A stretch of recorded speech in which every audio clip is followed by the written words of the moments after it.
Hello, listeners. My story for you today is The Cost of Security by Tara Campbell. A light snow was falling as Charlie Reardon left the diner and made his way down Madison Street. The wind blew in icy gusts, sending flakes swirling before they hit the ground. Charlie plodded steadily down the block as people scurried around him to duck under awnings and bus shelters. He'd nursed his coffee as long as he could before leaving the diner. He didn't dare drink another cup. His leg had been jumping up and down as it was.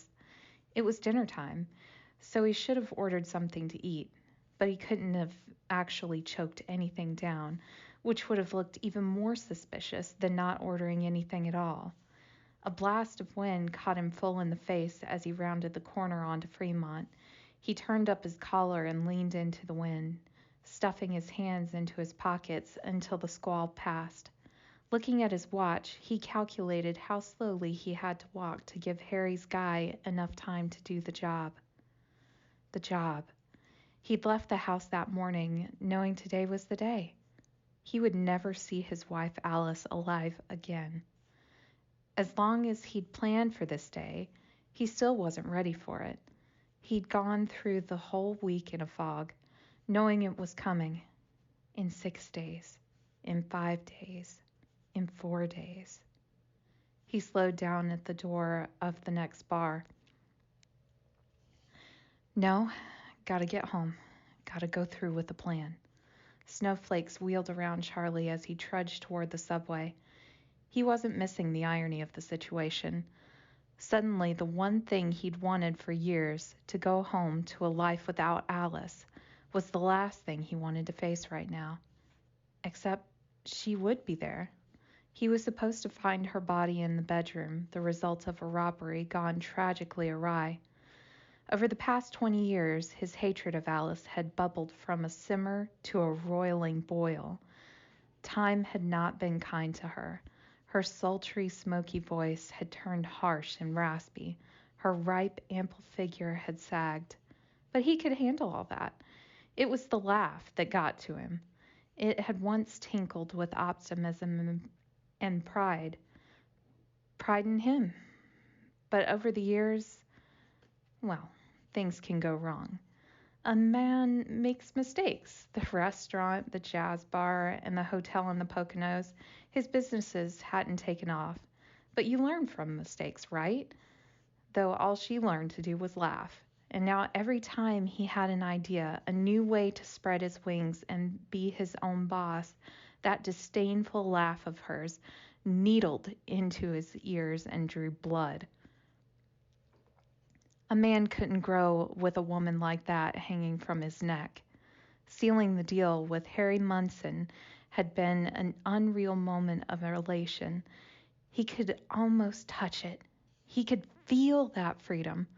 But over the past week, the fever had leached out of him a little each day, and now he just felt numb. Worse than numb. Like jelly. Charlie stopped. His shoulders drooped and his eyes focused on the pavement, then on nothing. He reached a hand out to the wall and leaned against it. His brain was a giant cotton ball, and all his thoughts were getting snagged on the clingy strands inside his head. He ran his other hand over his face and pinched the space between his eyes. Oh, no. Reminding himself he was in public, he pushed up off the wall and continued the route to his subway stop.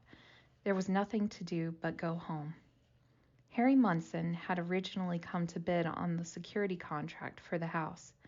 Charlie's discussions with him about how to protect the house had turned into an analysis of the vulnerabilities of various security systems, which in turn became a conversation about how to best exploit said vulnerabilities to reach other ends. Turned out, Harry was no stranger to this series of conversations. The wealthy often had more to hide than their valuables. And he said he knew a guy who could help with this other project Harry wanted done. But it would be bad for business, Harry explained. if it looked like one of his own clients had gotten robbed and his wife killed on his company's watch. To solve this problem, he and Charlie staged a series of arguments over the price of the security system. Charlie acted like he didn't want to deal with Harry, which left Harry having to speak to Alice. All the better, to get to know her habits and weaknesses. Once Harry had gotten all the information he needed, Charlie called the security contract negotiations off.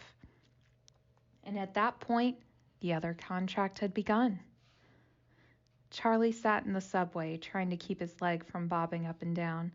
He looked around to see if anyone else looked as hot as he felt. His wool coat hung on him like a suit of armor, pinning him to his seat, and he barely registered his stop in time to get out.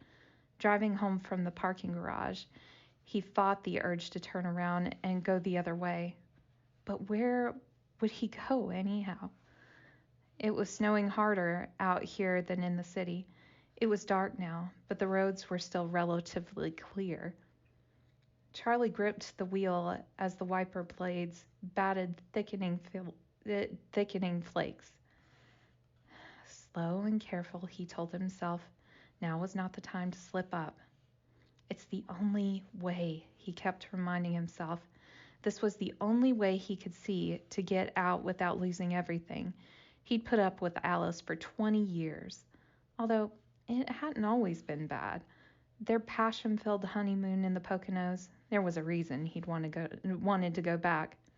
Her pride in her work, when she used to work, she mixed a mean martini. And those eyes, after all those years, their vivid green sparkle could still set his stomach aflutter. But those same eyes were the sucker punch when she laughed at him, which happened way too often now.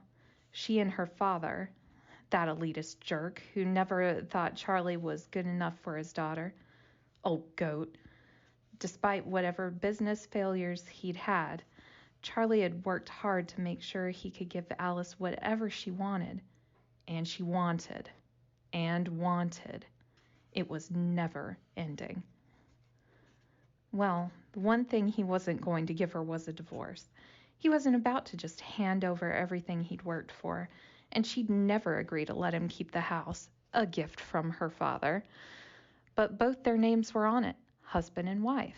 And after all the grief that old goat had given him, didn't Charlie deserve to keep something? Without even realizing it, he'd already pulled up into the driveway alongside his house and parked next to Alice's car. He was home. The moon glinted off a thin coat of snow on his wife's Volvo, another gift from her father. The lights inside the house were off. Harry's guy must have turned them off when he was done. He would have to talk to Harry about this.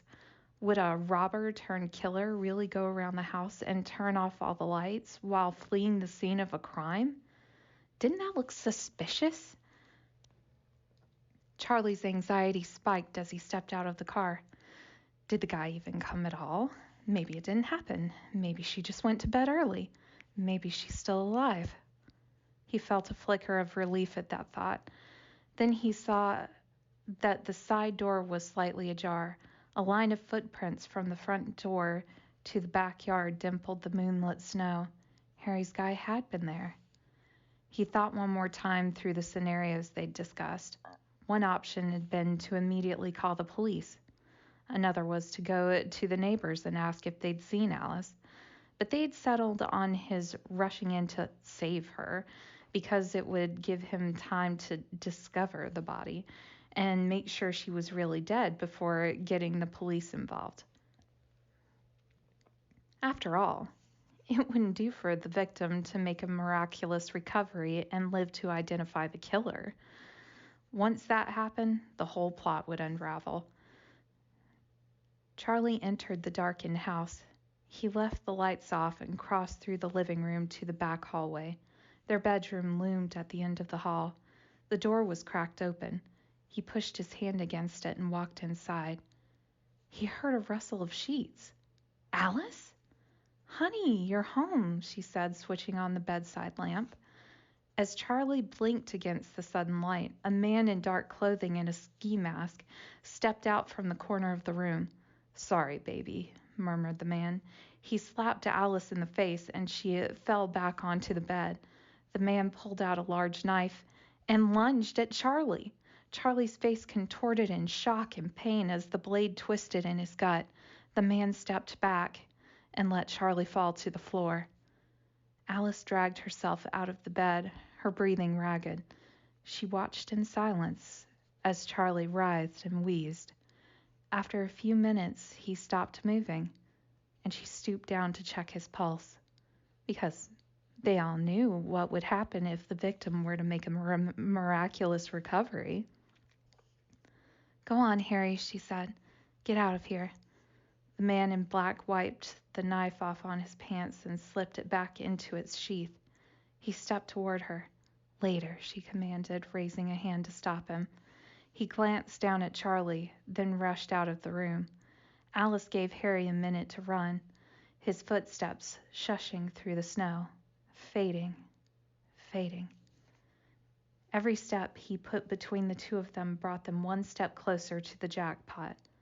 Fading, fading, gone. Alice thought about the weeks and months to come, about playing the grieving widow who felt unsafe in her own home. Of course she would rehire the security firm her late husband had deemed too expensive, and naturally she would spend long days and nights with Harry, her personal guard. A widow needs her protection. But she also needs to calm her nerves, so after a decent interval, measured in months, not weeks, they would fly to Barbados together on Charlie's life insurance payout. By that point, they figured it would be safe for them to fall publicly in love. Time was up. She had to start screaming for the neighbors to hear. She had to call the police and get everything started. Alice lifted her head and opened her mouth, trying to keep any hint of joy from creeping into her widow's wail. Thank you for listening to this crazy and decidedly deadly story. Hello, listeners.